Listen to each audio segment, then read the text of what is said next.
हिंद मेरा देश, हिंदी मेरी मातृभाषा, तभी है हिंदी की परिभाषा।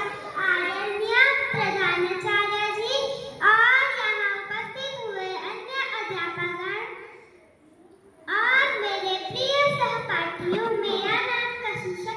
मैं दूसरी कक्षा की विद्यार्थी हूँ। आज मैं आपको हिंदी दिवस पर एक कविता सुनाने जा रही हूँ। अंग्रेजी में नंबर थोड़े कम आते हैं, अंग्रेजी में नंबर थोड़े कम आते हैं, अंग्रेजी बोलने से भी घबराते हैं, अंग्रेजी बोलने से भी घबराते हैं। पर स्टाइल के लिए पूरी जान लगाते हैं, क्योंकि हम हिंदी बोलने से शर्माते हैं।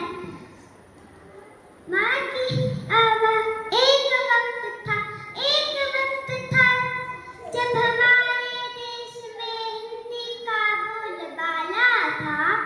एक वक्त था जब हमारे देश में हिंदी का बोलबाला था।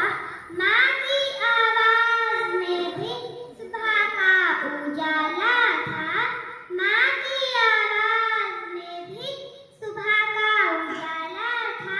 उस माँ को अब हम मॉम बुलाते हैं, उस माँ को अब हम मॉम बुलाते हैं, क्योंकि हम हिंदी बोलने से शर्माते हैं, क्योंकि हम हिंदी बोलने से शर्माते हैं।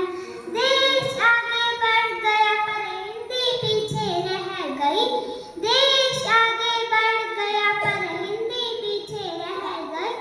इस भाषा से अब हम नजर चुराते हैं, इस भाषा से अब हम नजर चुराते हैं।